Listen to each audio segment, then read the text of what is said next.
Hi everyone and welcome back to my channel. Thank you so much for being here. I really appreciate you joining me. And today's topic is actually something which has been on my mind for a while that I'd love to just talk about and reflect with you and hopefully share just tips on how I've navigated it and what I've learned along the way. And I think it's just something which I've been reflecting on, especially with peers and loved ones and close friends, because I think it's something that particularly within the South Asian community and also within the Indian community, especially also as women, I think it's just things that we kind of learn as we get older and we've kind of noticed, and trying to understand why we might be feeling a certain way and what we might be able to do now where we have more a bit, I guess, awareness and understanding of the cultures that we've been brought up in. And I love my culture so much, and I think it's just understanding though the areas that are needed some thought and deeper understanding. So today's video is definitely that, a lot more of a deeper video.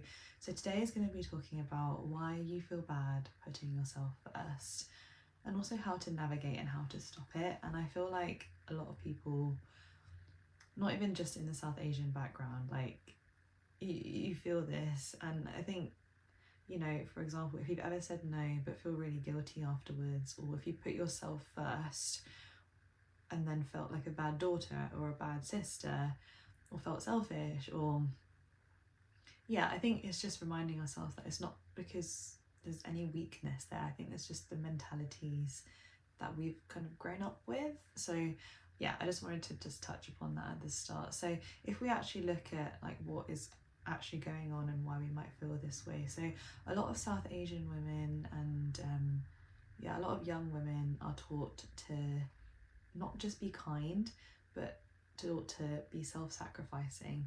And what I mean by that is people pleasing will come up a lot in this conversation, because we sometimes feel that if you are making peace or doing what others want and need will make everything feel okay, when actually there potentially is some fear linked to that. And that fear could be, if I did this, or if I made that other person feel happier, neglecting my own feelings about it, what might happen. And also sometimes worrying if we push back, what that might look like. Because let's be honest,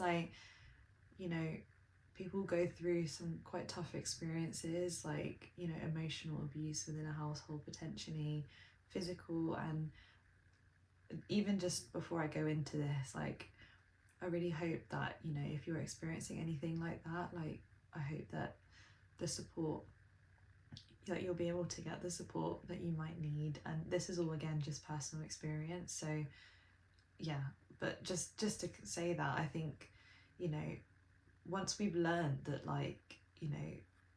it's easier to be approved, we tend to feel a lot safer. And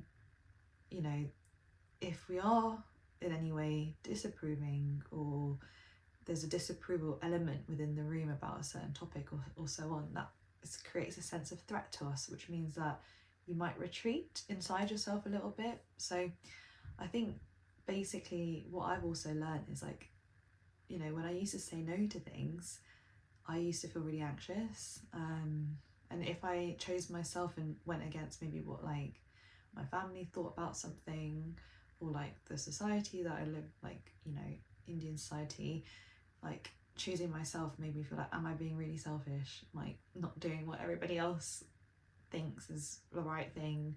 I don't know, I think it's just stuff like that. So it's basically essentially the guilt that you're feeling. Sometimes it's not that you're doing something wrong, it might be but generally, if you're doing something and there's a guilt you feel, but it feels right to you, it's not something that you're doing wrong. I think the way to look at it is just unfamiliar, but it doesn't mean it's wrong. So I think just to go a little bit deeper into why you might feel guilty as well. So honestly, I've reflected out on this a lot, and I know talking about emotions and mental well-being is not as open in this culture, or other sort of ethnic backgrounds, but basically internalizing responsibility for other people's emotions really comes up as to why we might feel guilty. So basically you have to kind of consider what it's not just the kind of the learned behavior is, it's not just what you want, it's how will this make everybody else feel first. And that often comes from, you know, if you're being good or being praised for being good, or you're being praised for being understanding, like that being like a really great thing, when actually sometimes that, you know, might not be what you truly want. And also being easygoing and like, you know, accepting of what the consensus is, that might have avoided conflict in your household, so you might have had to choose that route. I know I definitely have. And so essentially, because we're not able to, or essentially because personally I haven't been able to, and if this resonates, let me know, like, just to keep the peace, like, you feel responsible sometimes for doing that, and also not upsetting others if you choose something that you feel is right for you. So I think one question to potentially ask yourself is like, am I responsible for those other person's feelings or just my actions? And it's definitely like the latter, like I'm responsible for that. And yeah, I think taking on that feeling or need or like learned behavior to worry about, you know, what might I do that might, what might this thought or decision mean, and how will others take it, you know, it's something that we've definitely like learned. I think the other thing is, you know, why we feel guilty is we confuse boundaries with rejection. So what I mean by that, like saying no has like an energy to it, right? But when you say no to something, it's not actually bad. So let's say, for example, it doesn't always have to be like a bad thing. So like, say there's an event going on and you're really tired, or you're feeling overwhelmed, or your nervous system is feeling unsettled for whatever reason, like saying no might feel like you're actually hurting someone, and then you kind of push yourself to go anyway.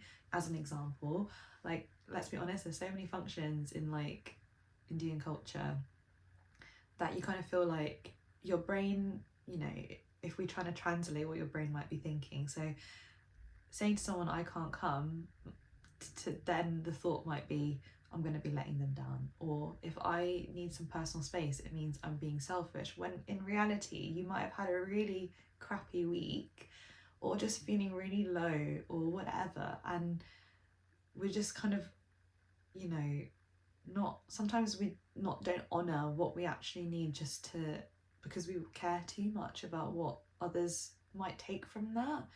And I think there's ways to think about it, like responsibilities and stuff that we have towards other people. I completely like acknowledge that, but it's also like, it's not selfish to own like what you might need as well, like, and say no, like owning saying no. So essentially, boundaries can be framed now as information to someone else, and not a rejection about your love or care of them. I think if somebody takes it that way, I think there's, that maybe is something that they need to think about, but it doesn't mean that you don't love or care about that person like any less, you know? So I think it's just something, again, to think about. And I think just a practical tip that I've kind of learned is like, instead of saying I'm so sorry, I feel so bad, you know, I think I've reframed it to like, I won't be able to make it, but I really hope you have a great time. I look forward to seeing you when we can meet next, or whatever. And I think that, what again, I think one learned other behaviour is over explaining. That, what example I just gave was like calm, simple, respectful, and there was no over explaining and saying because of XYZ. Like, we don't always need to give that level of information, where you know, it's honouring what you need, it's honouring that boundary, and that's enough. Like, just something to think about there. The other kind of thing is like, why we might feel guilty is being rewarded for self-abandoning. So for example, like, we've learned that if you put others first, it's not just a good thing, you're rewarded for it. So for example, you might get praise, or you might get approval, being seen that she's so good, and you know, that essentially might mean that when you choose yourself, you feel like you're not really, like, it feels like you're losing your identity because you're choosing you and you're not like choosing others, if that makes sense. And I think that kind of being rewarded for that, especially as like a South Asian woman or girl, it's like, you know, you kind of, you know, learn to put other people's needs and so on. And I think it's a beautiful thing, but it's also like not the same like sacrifice that, like, you know, being good is all what you need to be. It's good to have healthy challenge. It's good to like reflect, is that the right thing? Like, you know, I think that's so important. But overall, these kind of points I'm trying to make, like what this all leads to, it's not just burnout and like these terms, you know, it's, you become emotionally exhausted, I think, and you learn to keep going when you know inside like something's not aligning, and you start to feel resentment towards the people you love if you continue to like not own your voice. You feel disconnected from you, like what you truly need, and that can show up in other areas of your life. Like I've definitely felt that way.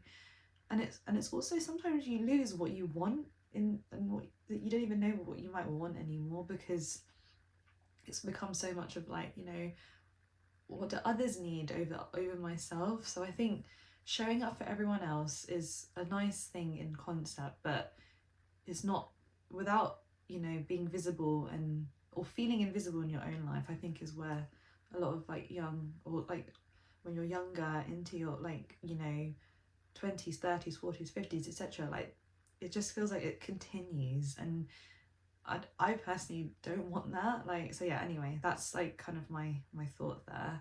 So yeah, I've kind of given examples of kind of where it might, you know, be relatable, hopefully. So for example, like talked about saying no to functions or replying to messages, like even when you're really drained, you know. So I think the one like thing that I really want to like focus on now is how to shift the truth. Like what does that actually mean? Putting yourself first is not selfish. If there's anything to take away, it's not selfish.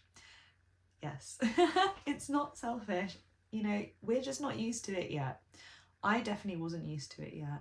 There's been moments in my like more recent life where I've done things, or like I maybe, you know, chosen some like routes that are not the conventional South Indian route, but I know it's because I love like that choice, and I love those choices that I'm making because they feel so authentic to me, you know, like, yeah. So I think just remember, like, self-abandoning is not kindness to yourself. Overgiving doesn't mean love, and also exhaustion isn't a sign of success. I think just remembering all of those things is really important. The most loving thing you can actually do for yourself and the people around you is not to abandon yourself and what you need, and to voice it with confidence where you can. So let's move into how to actually stop feeling guilty now.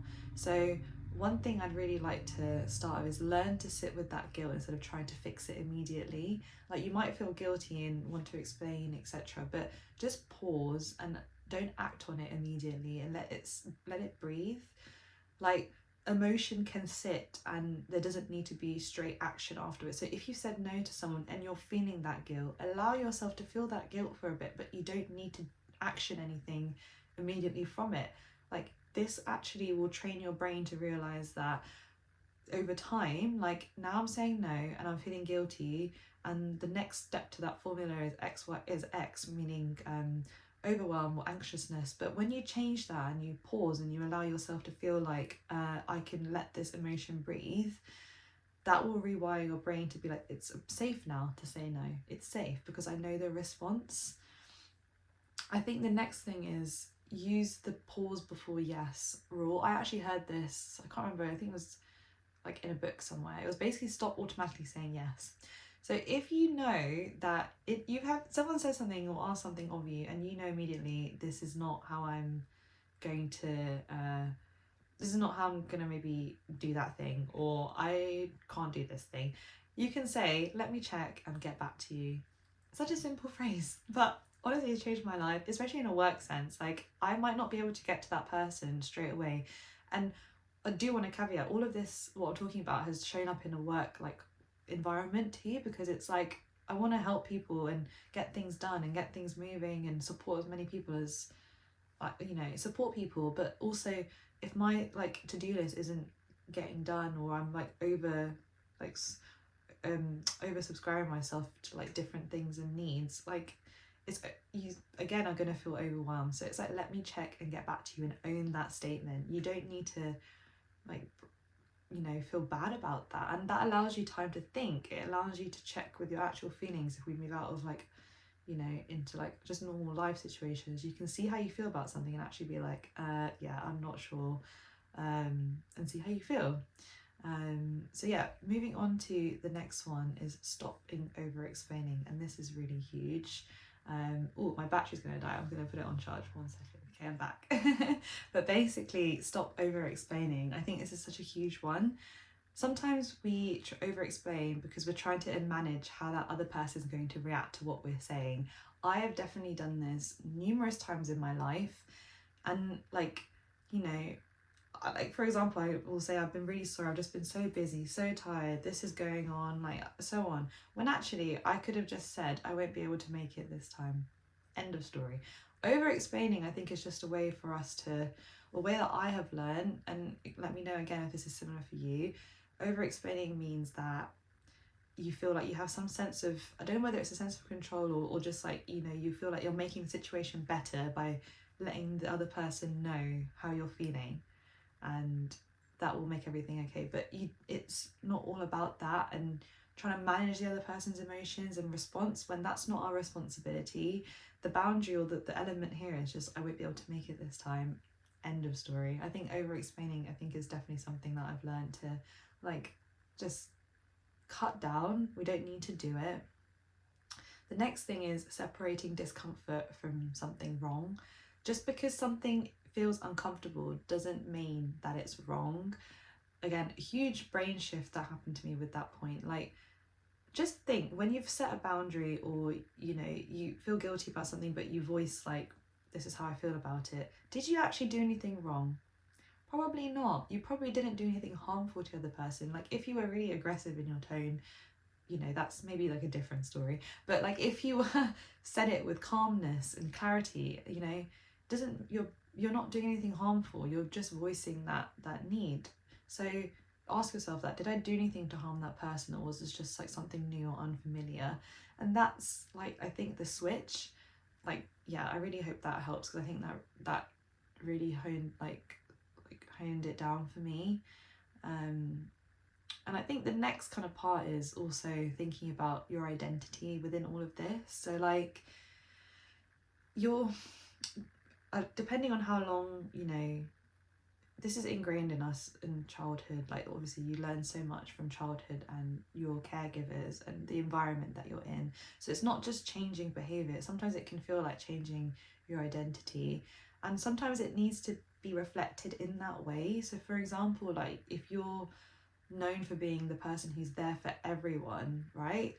Like, I don't know what that means, like, deep down for you, because being there for everyone, or deep down for us, sorry, because being there for everyone is a lovely thing, but it's not a sign of, like, you know, that you might be doing the right thing.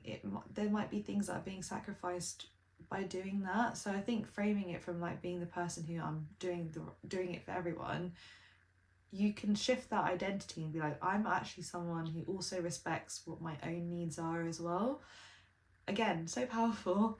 That really, I don't know if it's like an affirmation is the right word. Maybe it is, because it's starting with so I'm someone who respects what I need too. Even just reminding yourself that and telling yourself like it's great and it's needed to own your voice. Like, sometimes I think about, like, you know, if I had a daughter, like, her voice matters. Or even if this is your inner child and your younger you, like, her voice when she couldn't speak up or share what she needed, or felt disrespected or felt unheard, and was kind of, you know, went into herself and didn't feel confident to share, or wasn't getting met with understanding. Like, you know, being there for everyone is lovely, but it's not sustainable all the time. And it's also just like, yeah, you don't want it to be at the detriment of your own needs too. So just something to consider and remember. So yeah, I think the last couple of things that I wanted to cover is just about, on my notes here, is starting with things that are a bit low risk. So I think I've learned sometimes it's not always about like tackling this in a big, say there's a family kind of conflict or disagreement, like, you know, practicing these boundaries doesn't need to happen in those big moments or disagreements if they happen. So like any big emotional situations as well, they could actually be in small steps. So taking a bit of time to respond, choosing rest when you might have overcommitted to things, declining small things that you might not be like physically or emotionally like able to do at that moment in time. And also saying your needs, like honestly, that is one of the biggest things that I'd love to talk a little bit more, but like voicing your own needs, honestly, I really hope that like that helps, because I definitely have learned that, and I'm still learning this. Like, your needs matter just as much as everybody else's needs. I think that's one of the things, and I think doing it in small steps helps you build your confidence gradually. So just remember, like, it's not something that's like overnight. It's just a reminder, whether it's through those affirmations like I mentioned, or through practicing it, or sitting with that feeling and letting it be uncomfortable, and shifting the way your brain thinks about the situation now is that it's not a threat anymore. Like, you know, if you feel that guilt, it's okay to feel that guilt, but you can transform that into being like, I can own my voice in the situation. And just as much as, you know, your partner's needs or your friend's needs or your mum or dad's or sisters, whatever needs matter, so do yours, is what my kind of closing statement is. And it's not trying to battle that out, it's just reminding yourself that if it feels right to you, you know, like, own it essentially. So just to close this video, I genuinely hope this has been helpful and just a nice space to reflect about some of the things that in my experience I've noticed. I'm not trying to generalize this at all. I know everybody's individual experiences exist, and yeah, it's not to be like, this is the way it's been, this is how it's always been. But this is sort of like the general theme that I've kind of noticed, and just growing up within this culture, and obviously not even just within this culture, just as a woman, you know, it's just, yeah, something I've just been on my mind for a while. So just remember that the version of you that keeps everybody happy, that person can feel lost sometimes for the reason I've kind of mentioned. And you as you are you don't need to lose yourself to be loved. You're enough as you are, essentially. You are enough as you are. Whatever thoughts you have, whatever things you want to go after, whatever choices you want to make that feel true and authentic to you, and you, like, they feel right in your gut, like, you know, there's so many things I'll come on to one day to think about, and I know things, you know, doing things out of the norm, but just remember, like, choosing yourself isn't selfish. Like, saying how you feel or how something made you feel isn't selfish. Saying what you might need isn't selfish. And it's actually the beginning of coming back to yourself and owning yourself, like, truly, through and through, and your voice. And just, yeah, I just feel so empowered just reflecting on this, because I know it wasn't like this, like, and I'm still learning how to do this, like, just to be super clear. So I just hope that whatever tips I've shared today, if they resonate with you, let me know. If it's useful, you found it useful, please share with someone you love or care about, or just reminders. And in this topic and conversation, I think I would love to talk a little bit more and share and reflect a bit more with you about what topics, you know, are quite prominent, especially in this kind of, in our community, and just generally. It's not just, again, like, my culture, it's wider, it can be as well. So I'd love to hear thoughts too. And yeah, thank you so much for watching. I'd love it if you would subscribe. So thank you for that. And yeah, please share your thoughts with me. I'd love to know. So thank you again. I really hope this has helped, and I'll see you in my next video. Thank you. Bye.